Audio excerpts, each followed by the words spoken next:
Welcome everyone to another episode of the Perceptive Podcast here on Game Wisdom, where we examine the art and science of games. We have another indie developer lined up this week to chat about their game and about game dev. In the middle of all this, I am still doing my next festing with all those demos and showcases, so it's a very busy time all around. So, my guest tonight goes by the online handle Demon Chuckle, and they're working on their first kind of official Steam game. I'm going to give them a chance to introduce themselves and talk a little bit about their game. So, go right ahead, Demon. Hi, my name's Joseph Castillo, and I'm better known as Demon Chuckle on Twitch and Blue Sky. And I'm releasing Pirates of Gensokyo. It's a visual novel based on the Toho project by Zune. Some people might know it. There's a lot of fan games out there, and the idea or the premise of Toho is that it's a fantasy setting with yokai, monsters, demons, gods. Let's see, female heroes, and my visual novel, Pirates of Gensokyo, takes a whimsical turn for an introspective adventure, following four unlikely characters that would not really be seen altogether in a series. A witch named Marisa, a puppeteer magician yokai named Alice, a brand new, goddess or shrine maiden who's learning to be a god by her parents, or at least by her caretakers, and a Satori, a mind-reading demon who has issues of self-loathing and social challenges revolving around the ability of reading people's minds. Okay. It's a story that normally in a setting, conflicts are resolved with violence, but because this is a visual novel, I have to go in and write in conflict and then write myself out of conflict, since we don't have any mechanical means of action and violence. I'm very used to action being a means of conflict resolution, but this game really challenged me to find ways to talk out of a problem, trying to work with empathy, and I guess maybe use a couple of story tropes to find solutions. It was very much a very big story challenge. Well, no, what's it called? Development challenge on learning a visual novel system and how to write a story revolving around that, when most of my life has been revolving around shooting and maiming and killing and that kind of stuff. But it opened my eyes on how to bring a very deep and meaningful story with character development and, I guess you could say, trying to inject some personal experiences into the setting. So let me see. Overall, the story features comedy, drama, romance, and heartfelt feelings of fear, shame, self-doubt, and love. Every route that we have, even though it's not incredibly expansive, it always starts out with a sense of warmth and humor, but it always ends with something deeper and more intimate. I think that's the overall gist of it. The overall premise of a pirates theme adventure is very much a starting point for just getting out there and meeting other characters and finding conflict, just to get things started. All right. And as I was saying in the intro, so this is kind of like your first official Steam release. You've worked on other games that are available on itch. Yes, I have. Let's see. I've actually done quite a bit of different genres. I've done a virtual reality game.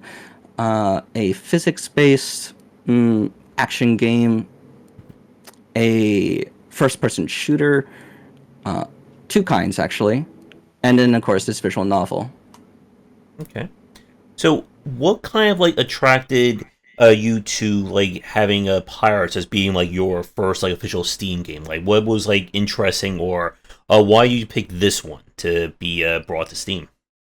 Well, the reason I brought this one to Steam is because out of all the previous games, this one's the most successful and the most polished game we had out, and also already had an accolade within its own game jam submission. So I was like, start off on the right foot, start something strong, Mhm. something that works out well. And I've seen a few people who have played it on stream before, and they were touched by it. And I think out of the things that drive me as a developer, an emotional impact is something that I resonate a lot more than like mechanical depth.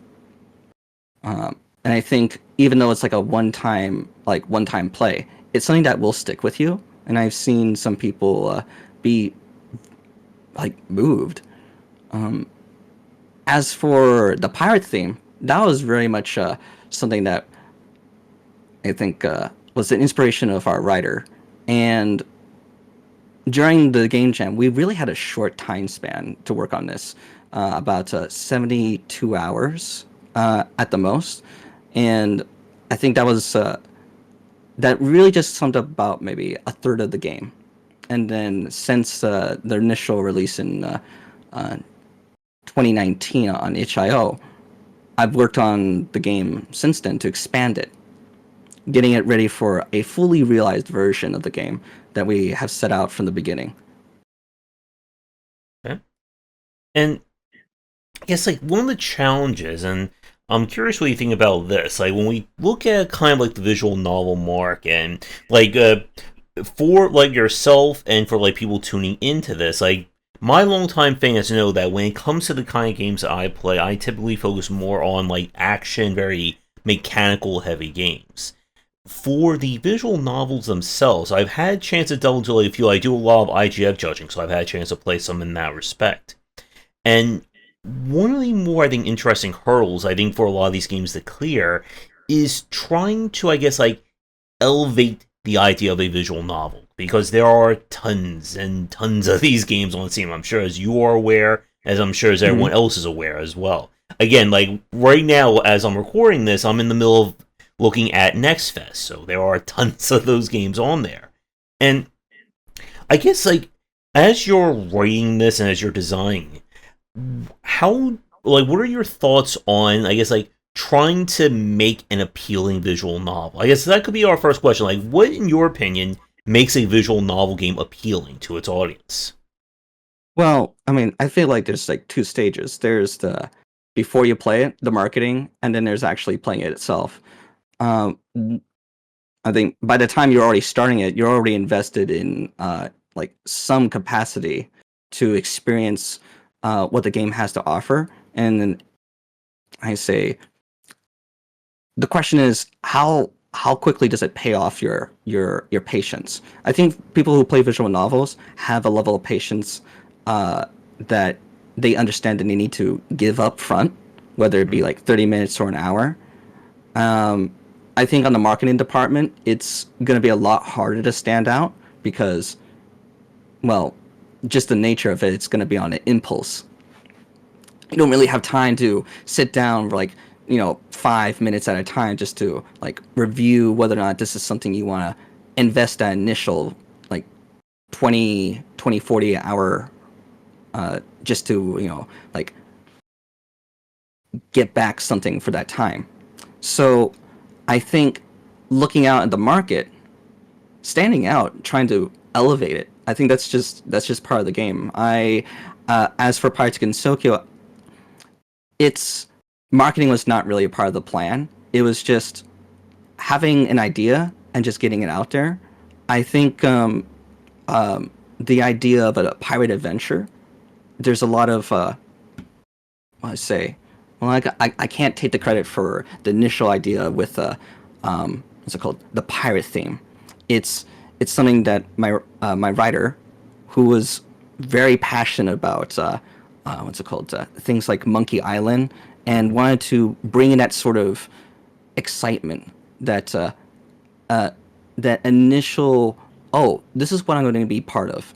It's going to be whimsical. It's going to be fun. I think the way that the writing turned out on the game jam, it was much more introspective, and that kind of set the tone for all the different routes that we had.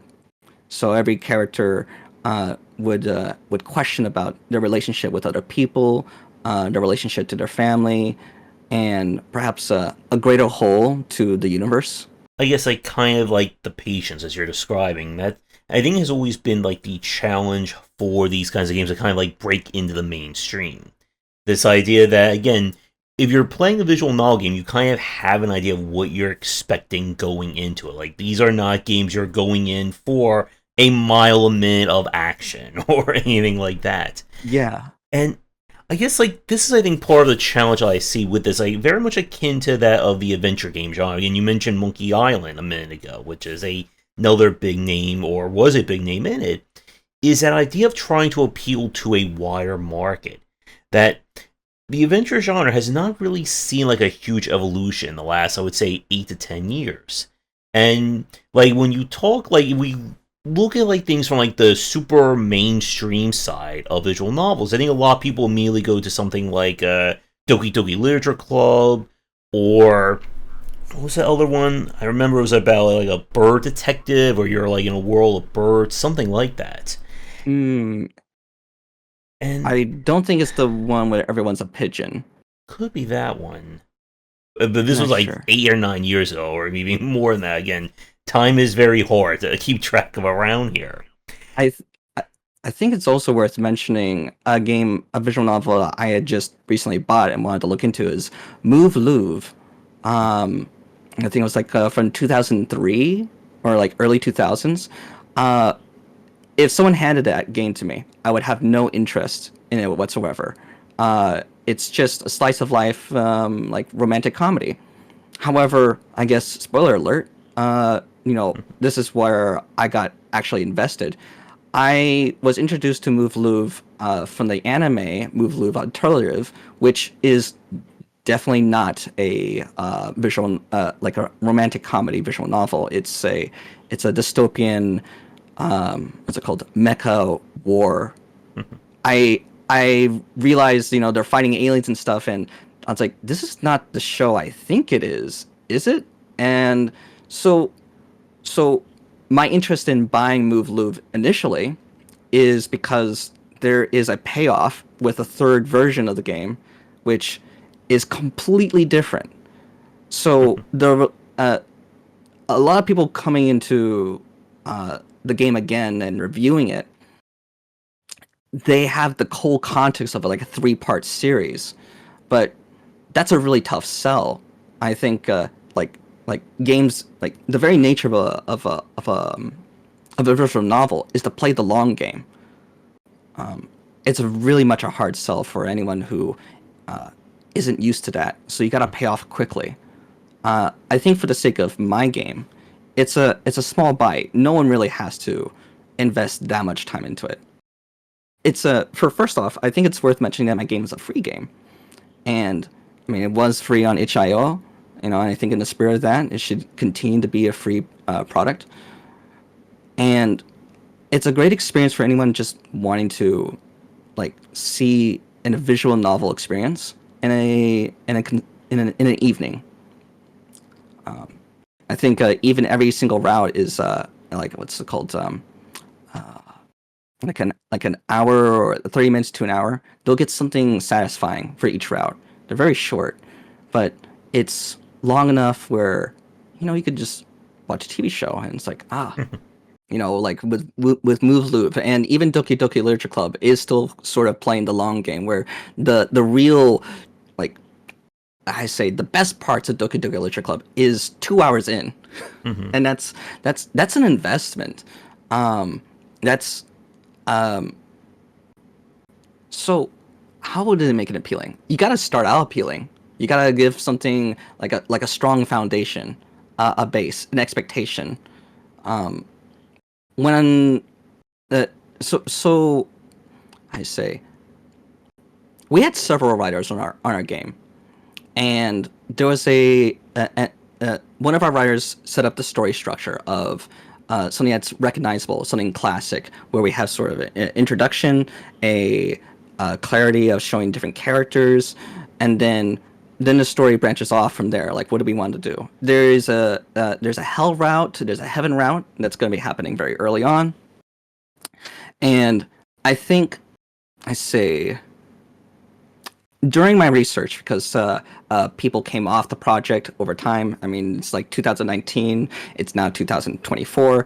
Many hands have touched this and have let go of it. So I've been responsible of picking up some of the writing myself, having to review different people's writing styles and trying to emulate it and try to blend it in, and also try to avoid my own ways of talking and mannerisms, and trying to split it in. Because when you start writing and you're not used to writing, you tend to just write the way you talk, and that becomes very obvious. You have to really experience empathy and getting into someone else's experience, getting into the character's experience.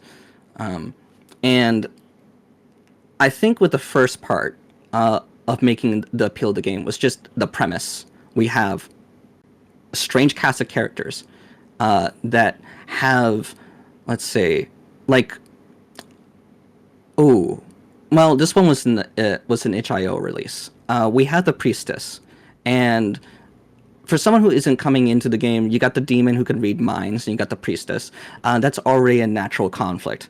But the conflict is a little bit more personal than that, in that rather than the classic demon versus like celestial being, it's something like, oh, my own privacy, my own sense of like guilt and self, and how that can lend to different kinds of issues about, oh, I'm gonna do something to avoid offending the demon, and the demon's like it's there. She's watching the Satori. She's like I could see that you're thinking this. Stop pretending that I can't hear you. And so we have a lot of this interpersonal conflict. There's intrigue already, and I guess it's fair to say that most of the story isn't about treasure. It's pretty much the cliche of the friends we made along the way. Making something appealing might be as simple as a red herring, or as I say, a MacGuffin. Let's just get us. It's really like, let's get started. Let's get this ball rolling and see where it goes. And I think that's pretty much the same way with Doki Doki Literature Club. You got the friend who's like, hey, we're going to go into a literature club. Well, I don't want to go. Well, I'm taking you there anyway. We already got a conflict. What's going to happen next? It's hard to say for other visual novels. I think Doki Doki Literature Club is probably the new classic. Mm-hmm. And I think like another like interesting point about Doki Doki, and kind of like we've been seeing a lot more like as a bit of a tangent to like the horror space, has been a lot more of these kinds of, you know, like gotcha games where, oh, you're playing, it's supposed to be sweet and innocent until it's not. And I think it's like gotten to the point for some people where like everyone goes in expecting the twist, so it's no longer really a twist when you already know, okay, yeah, you know, this happy-go-lucky game, you know, there's going to be a monster behind the door waiting to get me.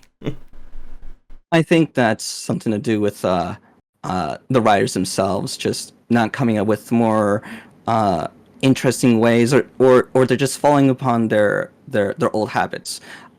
Classic, well, an example I heard. So, are you familiar with Madoka, the Madoka Magica series? No, I'm not. Horror writer, it's like Gen Urobuchi, who wrote Sayano Uta, or what was it? What was the name of what's the English title? Well, I'm gonna have to move on from that. So Sayano Uda becomes the director of this cute magical girl anime that's like very cliche, that quickly turns on its head and it becomes an existential horror.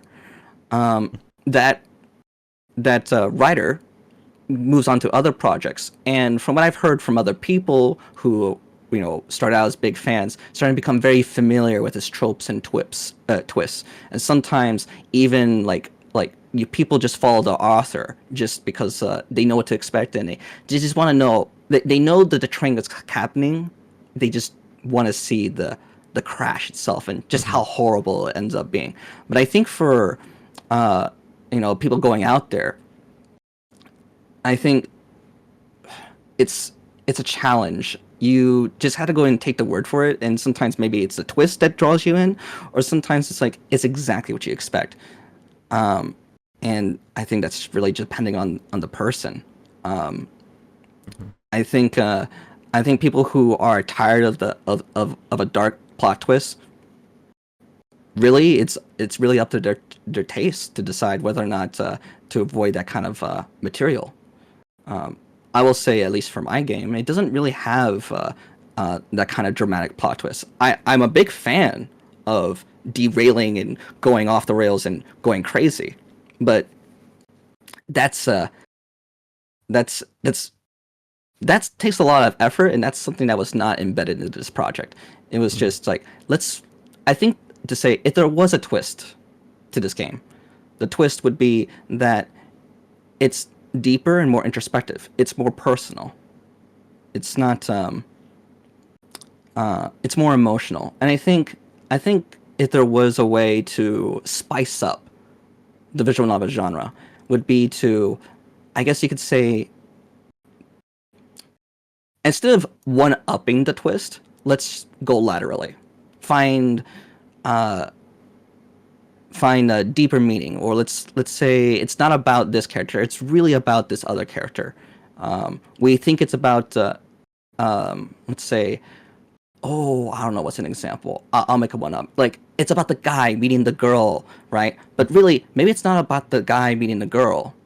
It's not boy meets girl. Maybe it's about boy meeting himself. And then I guess the dark plot twist could be, he meets a clone, or he meets an alternative reality version. But maybe, and maybe it hints at that. Or we can say, no, he just realizes that who he is as a person. What's important to him. Maybe he realizes it's not about chasing the girls. It's about finding what's important to you. I think that's the kind of twist that is probably more akin to my game, and something that's probably not not something that you see out there in the industry, and that's a hard sell. I mean, what does that mean, right? It can mean several different things to different people. There's this concept that I like, that I've recently learned, and so you got visual novels, you got classic storytelling, whether it be romance or whatnot, and then you have drama, and just like maybe a love triangle. But then you have the postmodern, where you break it down, you give a plot twist, nothing seems right, it's horrific, it's very what's the word? It can become nihilistic. And then you bring it, and then what I've seen from the evolution from that is that rather than like walling in despair, the nihilism, there is this, what's it called? It's not postmodern. It's meta modern. So it's taking that nihilism and reframing it as something that's something that can be adapted or overcome, and bringing those classic values of I guess courage or what's it called, sense of purpose. And I think that's where a lot of media that's bringing this, like, I think that's where you can bring the plot twist to another level, in which you don't have the solution, you reframe it, you adapt, and you settle in. I'm sorry, that was very weird. That's all right. Yeah, and I think with the plot of the visual novel genre, that's always had another tough thing for like kind of like bringing out to the mainstream was, again, I mentioned Doki Doki a few minutes ago, and you brought up your example of like when people get used to like following for the twists or knowing the beats, and you just want to kind of see how it plays out. And then there are people who do want to kind of experience that story fresh. And again, like with some of the visual novel games I've seen and some that I've judged in the past, there have been some very standout ones in terms of the storytelling and the writing they're trying to convey to people. And then there are those that are just, again, just following the same beats and rhythm that we've seen before. I agree. I did you had any particular examples about what's it called, uh new fresh versions? It seemed like you had a couple in your mind. Unfortunately, I'm trying to remember. This was one that I judged last year doing the IGF, and I cannot remember the name of it. I remember it had something to do with you taking like a road trip involving like trying to, I guess, like get to a capital to spark a revolution. And unfortunately, I can't remember the name of it. Sadly, I also played one that was like about there's like a dating sim one that I tried, I think, from the year prior. But again, like I play so many games, it's hard to remember them off the top of my head.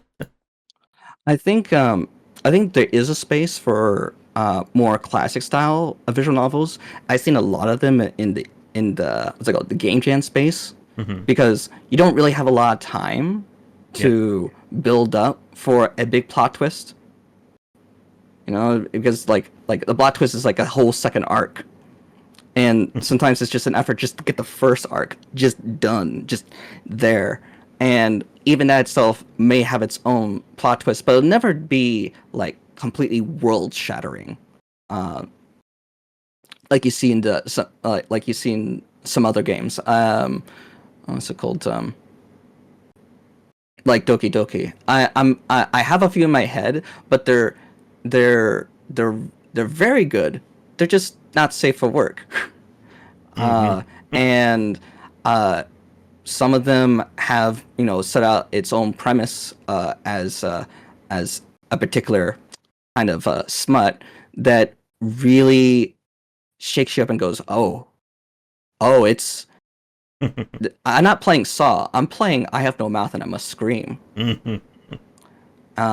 And I say each run was like 4 hours long. The intrigue, the investment. I think that's also probably a reason why a lot of visual novels. Actually, I'm replaying one of them, Utwara Mono, or the one who has been sung. I think a few years ago they just released the original one, which used to be an adult game back when I played it.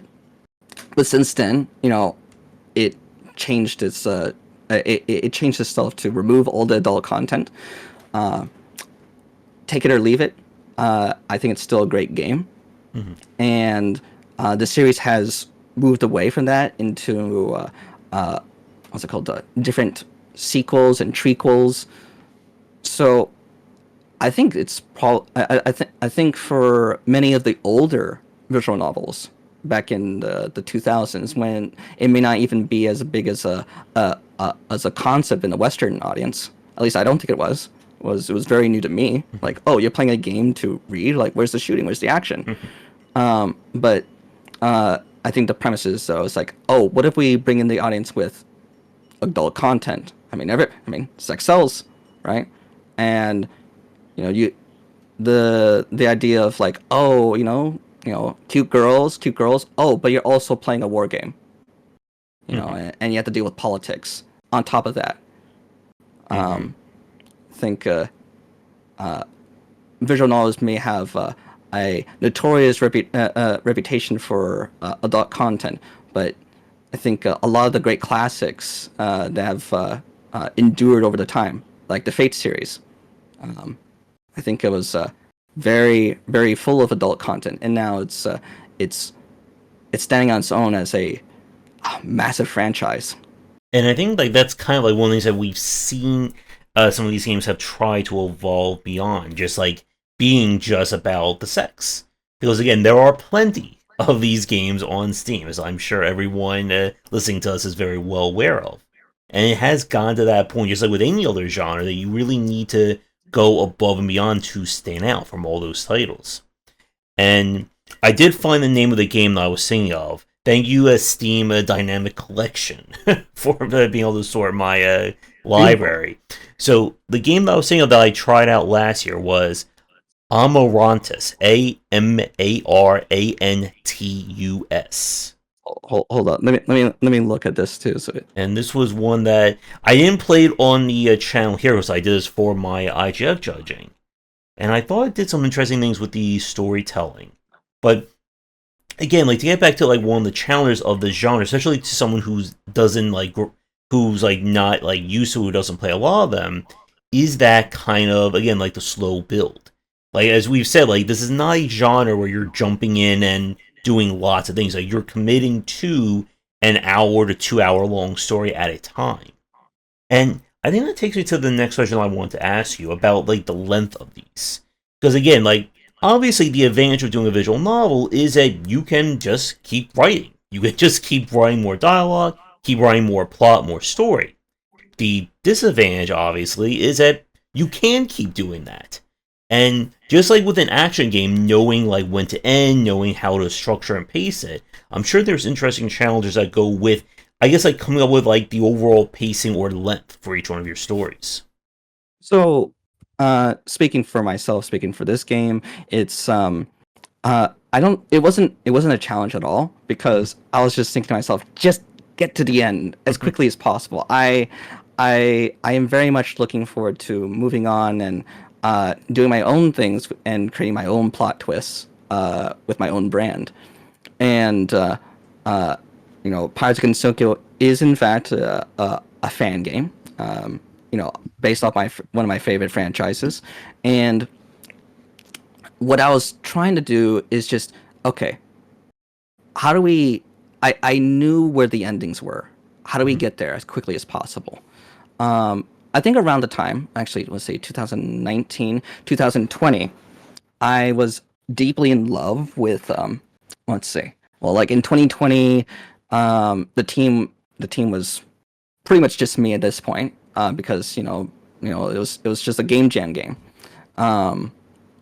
and I was in love with the movie Tenant, and Tenant, in effect, happens at the end of the story. It's already convoluted in the fact that it's a story that loops around from the beginning back to the beginning. Like the end is the beginning. It's what's the word when a word is spelled forward and backwards the same way? Palindrome.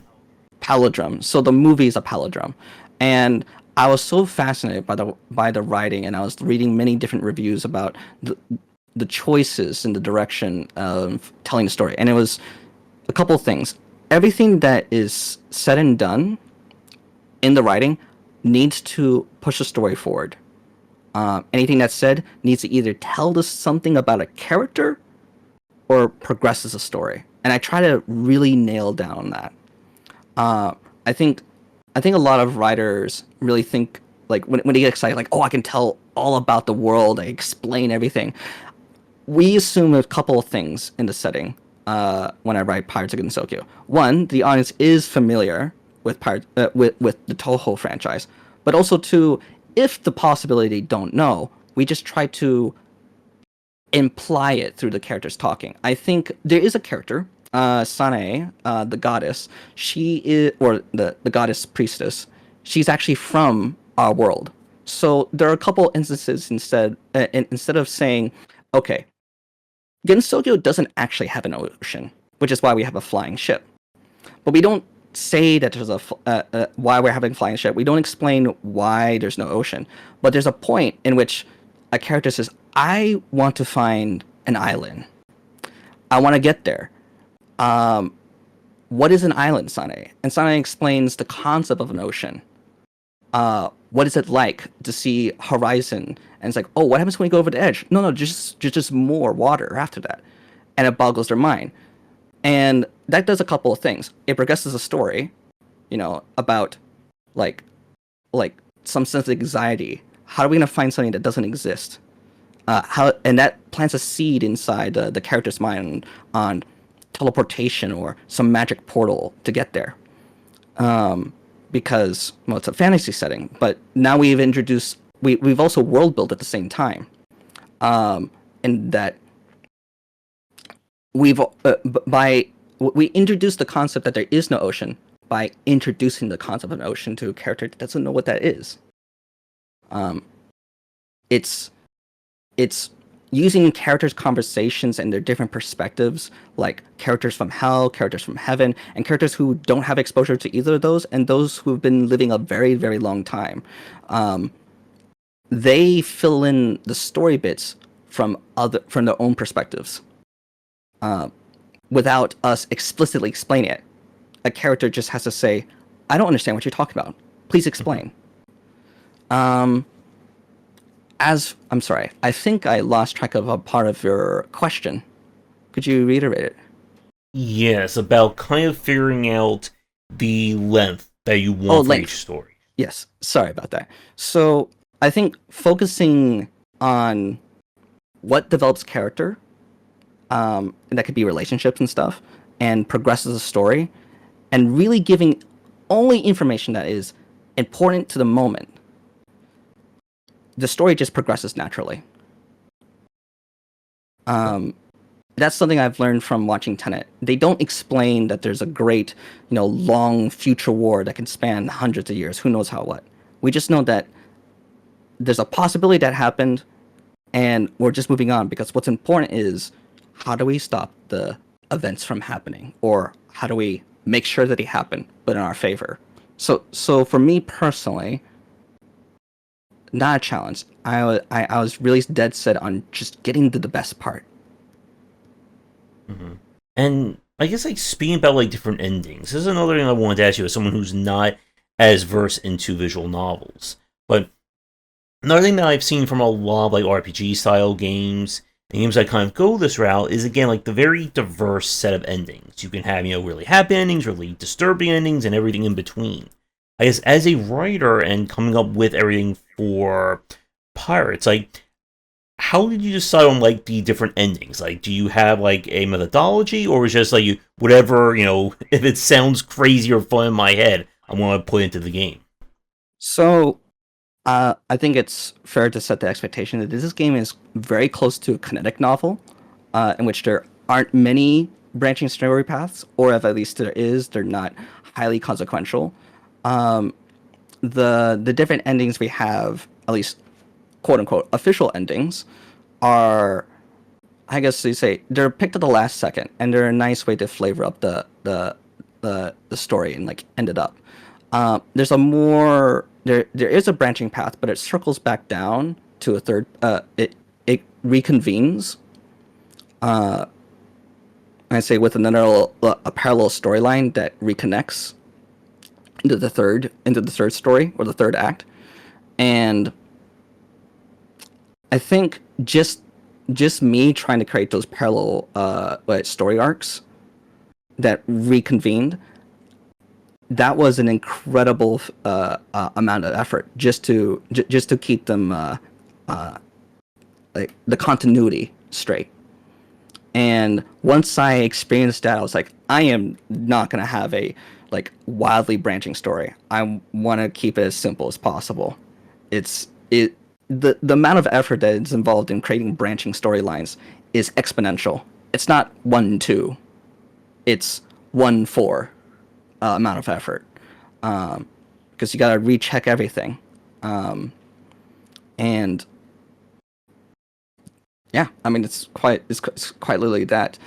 Although there is something worth mentioning, there is a sort of a meta storyline going around with certain actions. The the overall story is the same. However, an entire character is just hidden. So if you make the right series of decisions, that character is revealed, and you get special dialogue, special music, special character portrait, and it makes sense in the setting, because of I guess magic and perspective. And there's actually a hidden written dialogue that it's not going to be seen because I've written it down, threw it away, and said, okay, this is how I'm going to retranslate that through other characters. Even though it's actually being said by one character, it's being said through other characters via magic perception. And then, based on your choices, that whole thing's revealed. If you don't see that and you get to the end of the game goes, hey, by the way, you missed me. So that's probably our biggest story branch right there. That's probably the long game where you get to the end and it's like, wait a second, there's a whole nother character I didn't even see. Well, play again. So that's the decision. It really is just cutting down the work, but also trying to find ways to make playing the same area again meaningful, or at least recontextualize it. I think the very a keen person might notice that a conversation that's really awkward, that stands out, and the characters call it out. It's like, hey, like, is this like some kind of intervention? It's like, no, we're just worried about you. It's really the other character saying, I'm worried about you. We don't even get to see. Mm-hmm. And I guess with the notion of replayability, that actually takes me to a really good question I've been wondering about. Because one of, I think, the major changes that's happened, at least for my place, I'm sure for a lot of people, is that we have far less time to replay games these days. And, like, for the visual novel side, obviously, for a genre that is built on having multiple endings, multiple routes, that kind of stuff is a given. That you're not supposed to sit through and play one time and, shelve in, that's it. I guess, like, for you and, like, for, like, the games that you've played, what are your thoughts on kind of like the motivation or getting someone to replay a game once they've seen, their ending for like whatever route they chose first? I think as a consumer, I'm actually really terrible at that. I have bought games and then I played a single route and then I was like, it was really satisfying. It was a complete experience and I just left it and didn't come back for like either I think a year, and then I came back. It's like, what, I want to experience that again, but I'm gonna make different decisions, and I get a different ending, and I'm satisfied with that, and I don't come back for another year. There are games where I really want to come back, but I want to do something special, probably on my own stream. Just reiterate. I think the only few games that I've actually replayed to like completionism would be Doki Doki Literature Club. And I think that kind of sets itself out that it makes it clear that the whole experience isn't in one playthrough. Or at least it presents itself in a way that you really should play it more than once. I think for many of the visual novels that I played that had multiple endings but I didn't come back to, is that they're so complete, they're so satisfying that you could walk away with that. Mm-hmm. And there wouldn't be any problem. It's your good is done. It may not actually even be a problem. I even had the full picture. And on the other hand, I think as a consumer, we have to decide, okay, what's good enough to walk away. I remember when I started streaming, I was looking, at visual media, and there was this gallery of all these videos, real life gallery, and people were walking in, and they would sit down maybe like 5 minutes, right? But these videos were like 30 minutes, hours long, and they were asking the presenter, the artist, like, how do you feel that someone isn't sitting there and actually experiencing the whole piece? It's like, it's fine because the piece was designed to be seen at any given point. If they don't get the full picture, that's part of the art. If they get the full picture, that is also part of the art. So, and I think us as we get older, we got a little bit more money, less time. I think we are seeing a little bit of a shift in values in terms of like, instead of dollars per hour, we're seeing dollars per like just a solid experience. personally, I want to go ahead and see industry that's leaning towards sort of more like a like movie like experiences where you're walking away like $10 in, you're walking away with a solid experience that you can just like reminisce on and have a very personal experience. In fact, oh gosh, I feel a little hesitant about this one because it's a massive spoiler. But when I played The Longing, I very much treasured the time I spent, and then realizing that time is very precious. And I had a choice. I had an option to I say mess with the settings and reset the game. Like you can do that with Doki Literature Club, like with how things go downhill in there.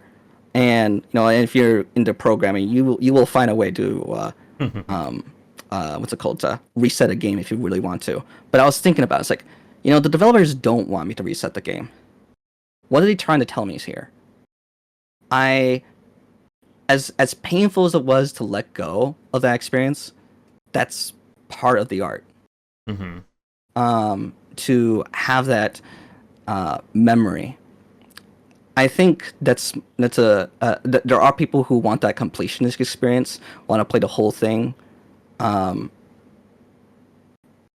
can't really speak for them because for myself, that was something I grew out of, but that's a personal thing. If you want to complete the game and experience every single aspect of it, that's not that. I can't say that's like that's immaturity or anything. That was something I grew out of because I knew the value of my time and I knew what was important to me. If their understanding and having complete knowledge about an experience is what's important to them, and that's something that they're growing into, right? Maybe they have a habit of letting things go before they're completely finished. Then that's really on them to get the most out of their product. Sometimes, ironically, walking away is probably one way to get the most out of a product. Yeah. I think that's fair to say that there are people who like play a game until they hate it, and even if they hate it, they keep playing it. So, in regards to this game, so moving back to Pirates of Gensokyo, it respects your time, in the fact that it's definitely not an hours, dollars per hour kind of game. It's a game that should move you, should have an impact, should get you thinking. Probably the most. I was really impressed with one particular playthrough. I still can't believe it. It might be a bit of exaggeration, but no, it's not exaggeration. Guy was playing on stream. He ugly cried. He was like, he was really moved. He was shocked. He when it was over, he's like, I need to call somebody, someone important. And I was like, wow, I met some people in real life. It's like, hey, let's go ahead and team up on this project, right? And it's like, oh, you made Pirates of Gensokyo? That inspired me to go into game dev. It's like, oh, wow, okay. So really, maybe replayability isn't as important as just the one time that you play, and you just walk away changed. That's it's quite a jump. I think like oh, actually, on a note of replayability, there's Alan Wake 2. Big fan of Alan Wake. Huge fan. Can't say the original one had a lot of replayability, because it was mostly just the collectibles that allowed to replay it, and also maybe a change of context. But Alan Wake 2, I still have yet to play it a second time. But from what I heard, it's less of a, I guess you could say, a loop, right? But rather it goes deeper into some of the game might change a few things. And I think the context shift is something I'm looking forward to. I'm personally planning to go ahead and do stream that will be very exciting. Kind of like first time I was doing it, I was like, I just want to play the game, just play it myself. No role play, no aspect, right? But the next time I play, I'm gonna go ahead and like be. I know what to expect, but I'm also expecting to be changed. I'm expecting something to go. Wait a second, that's not how it's supposed to go. It's supposed to be different. Oh yeah, I think Alan Wake, at least in that aspect, because it's a very story-driven game. It's got that nerdy, like auteur, almost stuffy, like this is nonsense. This is silly. This is silly level of writing, but it's exciting in its convolution, and you just want more. And if there's more ways to recontextualize and flip things over, then it sets the premise like, hey, play it a second time. There's gonna be twists, more twists. I love twists. Keep them coming. I think a lot of mechanically driven games are going to drive players to, play a game to experience the rest of the mechanics. I think for story it's a little bit trickier, other than complete different routes. But a recontextualization is probably the newest thing I've seen. Especially like Doki Doki Literature Club, where I think I've cried, I screamed every single time I play it. And I'm sure if I play it again, yes, I know everything that's happening. But I think like art, and maybe even something like wine, or context changes over time. There's a great anime series that's very short, Alien 9, and it was striking. It's about children who fight aliens at school, and that's the long short of it. But as a kid, I was like, oh, this is cute. This is kind of dark, edgy. I like that. But as I got older, I realized there's actually deeper horror. There's body horror. Like identity, puberty, growing up. And then right now as an adult, it's like, oh, the real horror isn't actually the aliens. It's actually the school, the parents, and the fact that this is normal. And I think time itself gives a reason to replay. I think that's why there's a big community for retro games. I actually was watching a friend play Billy Hatcher. She said, I love Billy Hatcher. I remember as a kid, I couldn't finish it. It was such a charming game. And then I watched her play it. Like, after the first 30 minutes, she's like, yeah, it's just as charming as I remember. Add another 30 minutes. She's like, I hate this game. But she wants to see it to the end. It's like, I'm going to do what my childhood couldn't do. And I think that's another reason to play a game. If the game has a strong emotional impact, then a game doesn't become just a product. It becomes a portal to time.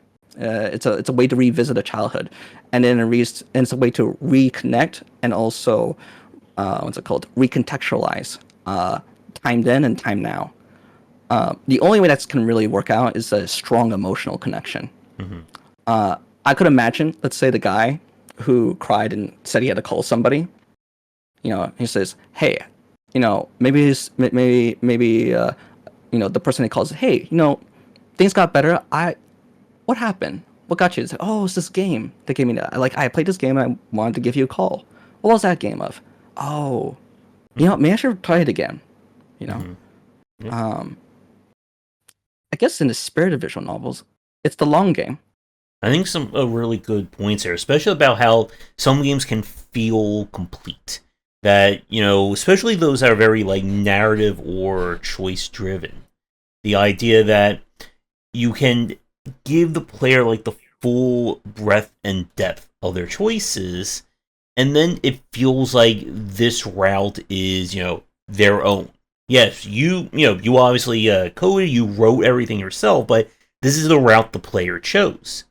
And I think for a lot, especially when we talk about longer art, we talk about RPGs, a lot of choices, 30, 50 hour plus games, those are the ones I feel once you've sat through one time, you're probably not going to immediately jump back into another 30 to 50 hours. But as you said, there's always that attraction to go back to a game, especially when it's been like years and years, and maybe something from your childhood, maybe something you first heard about from a friend, you never had a chance to play it, and there's that love of being able to like re-experience a game or experience a game in a different way. Like if we translate this to like the Souls-like genre with Dark Souls, Elden Ring, and so on, there are people who they'll choose like one standard build, and that's their MO from game to game to game, and then they may replay completely different. Maybe if I was range this time, I'm just gonna go club run in and just hit everything. That kind of design. Yeah. And it does speak to these games that allow for that like level. And I think like as a designer, it's something you need to really consider in terms of, do I expect people to immediately replay my game? Like, am I building this game specifically around replayability? Or am I building this that I want each one of my endings to be complete? That if someone gets ending B, they're going to enjoy it and they'll be happy. If they get ending C, they're going to enjoy it, be happy. Versus again saying, I want this game to be about you should get endings A, B, C, D, E, and so on. That gives me a thought about what's it called? Skyrim versus Baldur's Gate, from what I heard. Very different designs in terms of story. Like, or at least experiencing the game, how it feels. Skyrim being the kind of game where everything's accessible. So on a single run, you can have access and do everything, literally everything. Baldur's Gate, choices immediately cut out other choices of the game. It's quite interesting to hear that players are developers are designing parts of the game. They may only be seen by 1 or 2% of the player base. I think, like I said about the gallery, or what's it called? About the gallery, where not seeing the whole picture is part of the art. I think players can feel that. I think that was a point of destruction okay,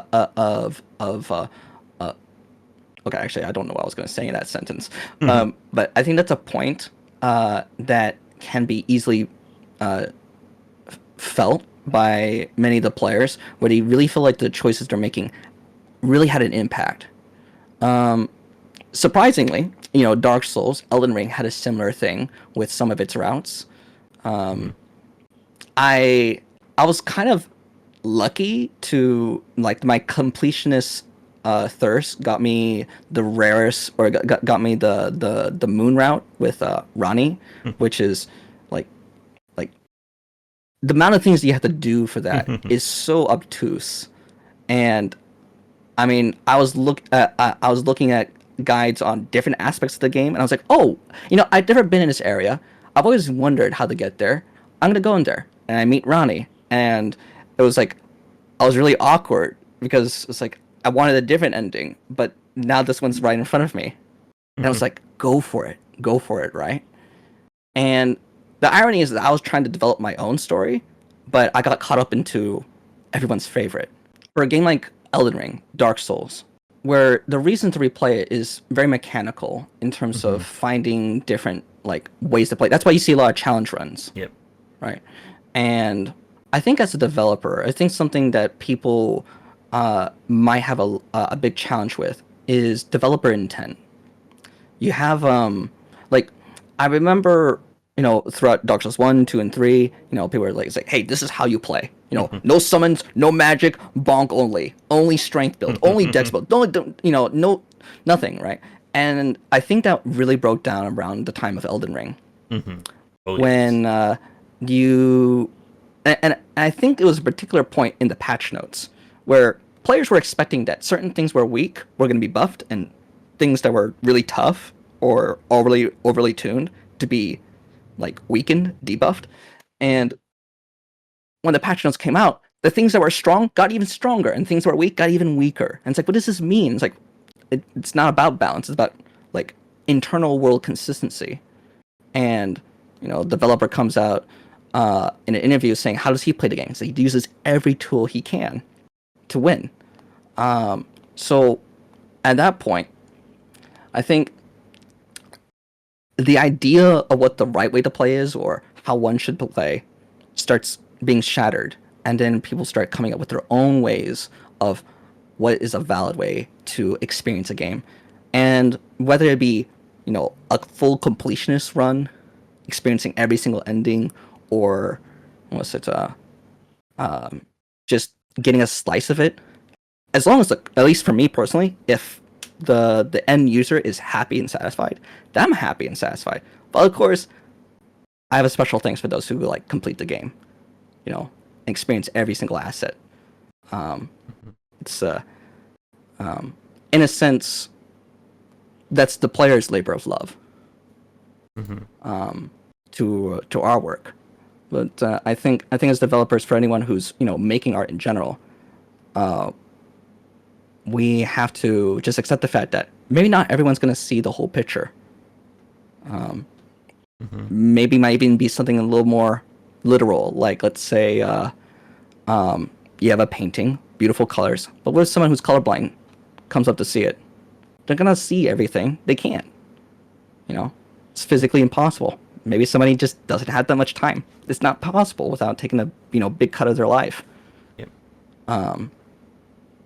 And I think to the point about purposely limiting options versus like throwing everything at the player, I find like in a lot of games that do limiting, like it makes it far easier for someone to parse what is going on.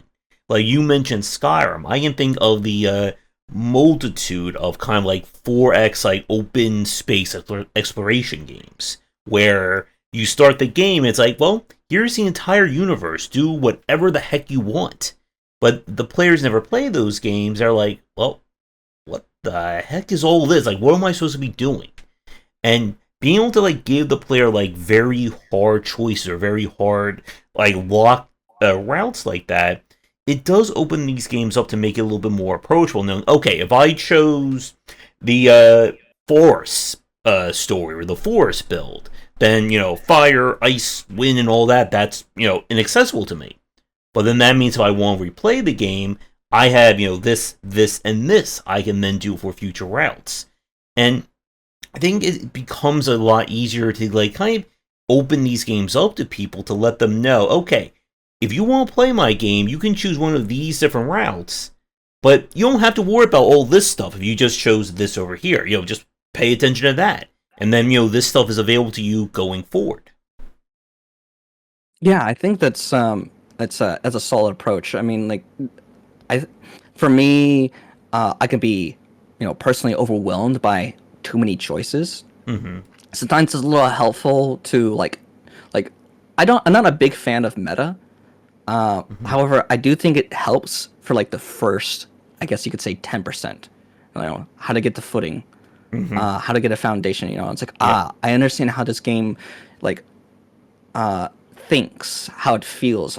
And once you understand I guess you could say, how the game wants to interact with you, once you understand those rules, and sometimes that might be help from another player. It's really, I mean, tutorials are challenges in their own, right? And we can just assume, at least in this case, another player says, "Hey, I was just playing the finals with someone the other day, and they were having a hard time. They were playing light, they were dying a lot." And says, "Okay, so lights are the most powerful. I mean, most damage, most popular, most played, most losses. Heavy, least played, most wins." Once you start playing that, he's like, "Oh, I see how this game interacts." Okay, because and I think once you have that, fundamental understanding, then we can branch off into more advanced ways to play, more expression. I think the expression really starts dwindling once we start getting into like higher levels of meta. But I think for a start, it's perfect. I think just like that's what everybody needs. Yep. And like getting someone like off the ground in like any game, especially when we're talking about like a multiplayer or an asymmetrical title, is notoriously difficult. Like that's another like hour, 2 hour long conversation easily. Oh yeah. Just on that front. This has been a very great conversation. We can certainly just ramble about game design for hours on end. However, I think we can start to wrap things up, and especially get back to all of our next festing and game stuff like that. So, Yes. kind of end this cast on for you, Demon, I just have a few kind of logistics related questions. So, the first one is that we are recording this just in near the middle to the end of October for Yes. Pirates. So, do you have an estimated release date for when it will be coming out? Well, I think say 2 weeks out. If I had a date, it'd be November 15th. Um, that may be pending currently. When it comes out in the store, it's gonna be like coming soon. I had to think about, okay, but there's Halloween, right? There's all these other events. A lot of games are really coming out. I mean, for my sake, Alan Wake's coming out with a DLC next this upcoming week, and then so looking at it, really, November 15th, early November. Okay. And here's the question I ask every developer. It's probably the most existential one. But Hmm. have you already started thinking about what your next project will be after Pirates is released? Actually, yes, I can see why. It's the most extensive one. Uh, so taking in, all the emotional aspects from Pirates of Gensokyo, that's something I want to set the tone. I think the first thing that you ever do should set the expectation of how things move on forward. And I think the reason I picked Pirates of Gensokyo specifically, not just because it's the most successful, but because it's the one that I think closely represents the kind of experience I want for the player, whether it be mechanically or story driven.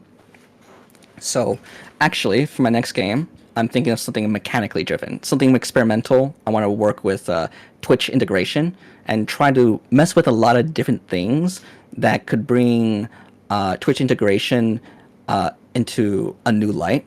I mean, I've seen a lot of boring stuff like polls or actually voting in Twitch integration is probably the worst implementation I've seen. And then the other one, which I've seen from what's it called? Called the LAN, where chat viewers can like become characters inside the experience, which I think is really good. And probably, I think to a lesser extent, voting on small stuff consistent at a rapid pace that has great implications on individual chat members. But I think for where I'm going at least for my next project, I want to, how do I say, a lot of Twitch integration usually pins the player against the chat, against the audience itself. I want to have an experience in which the audience stands next to you, helps you, supports you. There's a lot of issues revolving balance I can already see with that. I think I'm gonna have to just say, okay, there's gonna be imbalance here. It's ultimately a single player experience, but it's a single player game with Mm-hmm. cooperative, aspects to it via chat. And I think viewing it from I think I need to try to find a way to frame it where a player who's playing with a small audience or even alone doesn't have envy for another player that has a huge viewer base. Mm-hmm. And I think the way I want to focus on that is by, well, building an idea of connection, where it's, I say, during my experience of streaming, and you and seeing other people's streams, sometimes the relationship to the audience is much more distant and much more like, I say, like a crowd out there, and they say, "Oh, I'm here for you." Crowd cheers, right? Mm-hmm. That's not, well, wait, who is it? Who are you pointing to, Yeah. right? And then there's like maybe small tight knit communities where like I'm here for you, and everyone knows exactly who they're talking to, Mm-hmm. because they're having the conversation, or like it's just that one person talking, and I already have a name for these mechanics, like I say, like Kipu, inspired by Death Stranding. Mm-hmm. This ties in the idea of connections and counting, and bringing the idea of what's it called, like bridging gaps and Just all the Kojima stuff. Love it, love it. And I want to bring into sort of an action space. The only thing I think the biggest challenge for me, at least in terms of working on this new project, is the question of, is violence necessary? Violence is really great in video games. It's probably the most rawest, most interactive way to experience a game. And violence is a classic staple of literature, right? All the way from Shakespeare.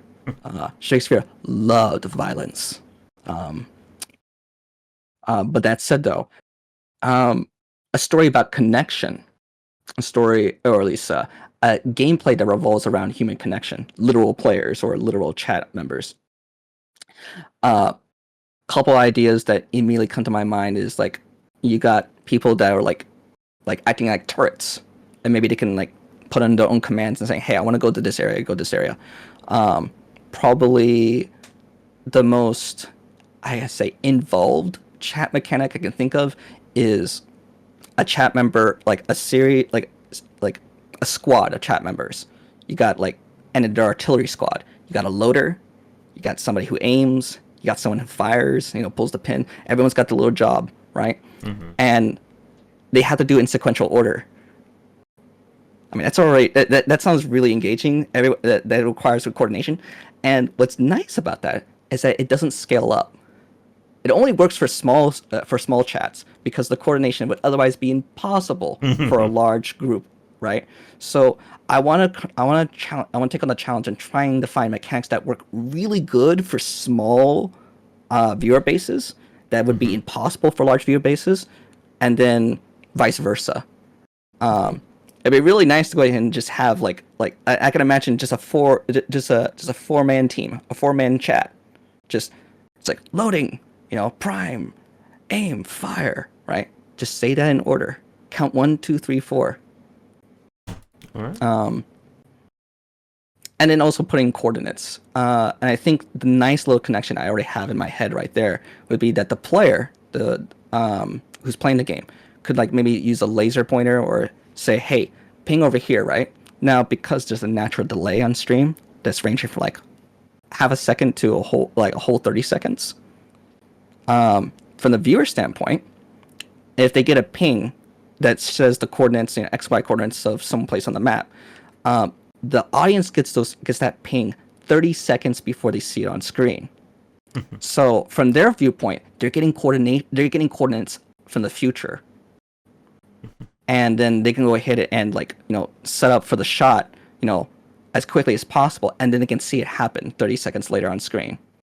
Yeah. And I think that's probably the most I think that's like I'm already coming up with all kinds of stuff, and I think that's the first solid example I can think of that has different mechanics, that directly involve with the streamer and the viewer base and the size of the viewer base.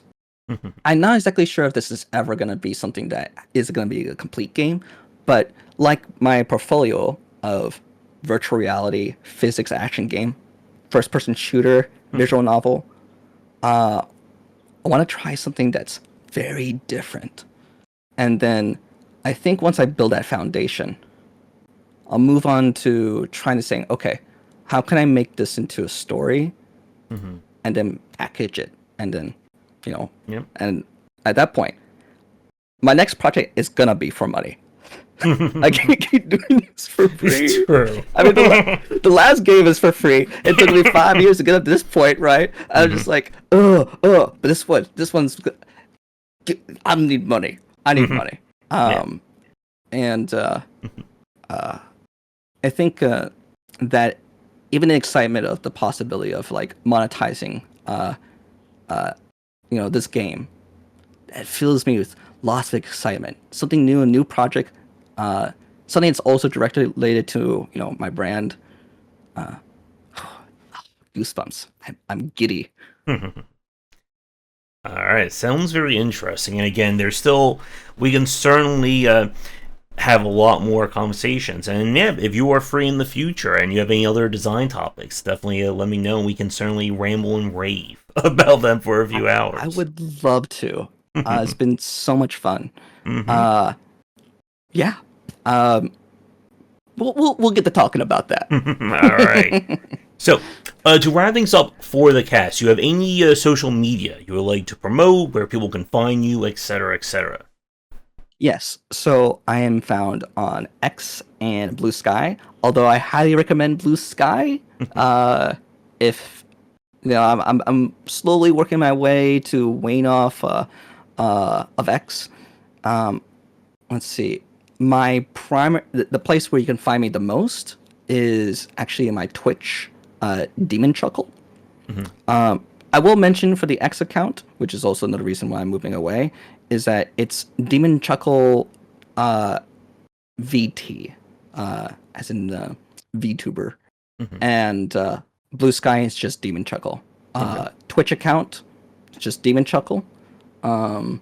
If you do find me there and you see a boy dressed in white, he's not me. He's a magical boy. Okay, and he's trapped in this setting. Okay, he might be a little. It might be a little confusing.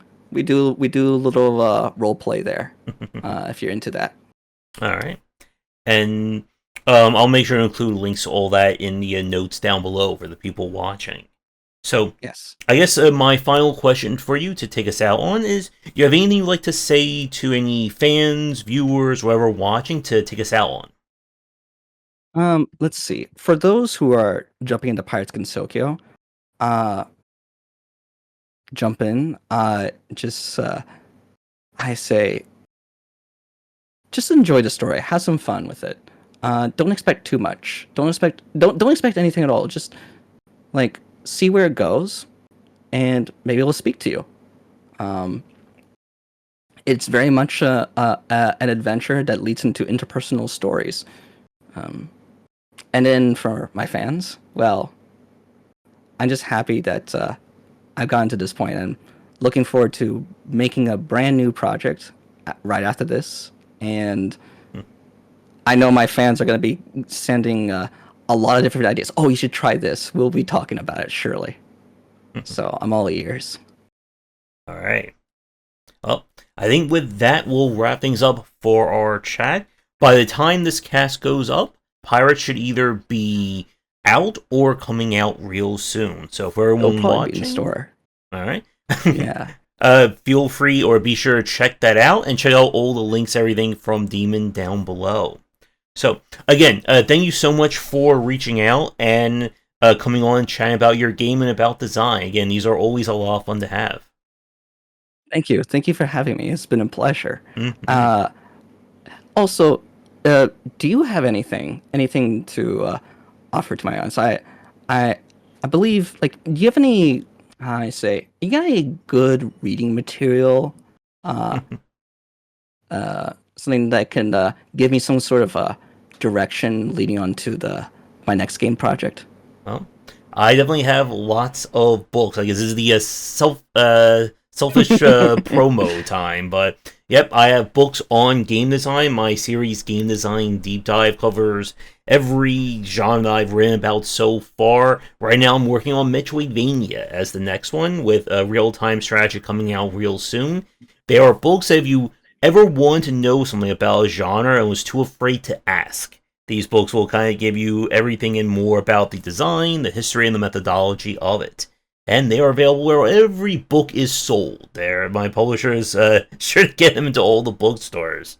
But yep, I'm sure gonna check those out. Mm-hmm. And again, like if you're interested in game design and the lots and lots and lots of indie games that I cover, be sure to subscribe to the channel, check out Game Wisdom. I have my stuff up there in the overlay and up over there as well for the people watching this on the channel. And again, if you are a developer watching this and would like to come on and talk about your games, about game dev, or anything in between, please reach out. I'm always looking for guests. And again, guests can come back on as well, because as I'm sure you're well aware of, and I'm sure the audience, we can have never-ending conversations about game design. Absolutely. But that, I think, does it for me and for myself. Again, do the YouTubing stuff and all that. And with that said, everyone, once again, thank you for watching, and thank you again, Demon, for coming on. Best of luck with the release, and for whatever project you come up with next. Thank you. It's been an absolute pleasure. Looking forward to when we speak again. So, everyone, be sure to come back for daily discussions on game design here and on game wisdom, where you examine the art and science of games. Have a great rest of your night, and see everyone for the next chat. Take care.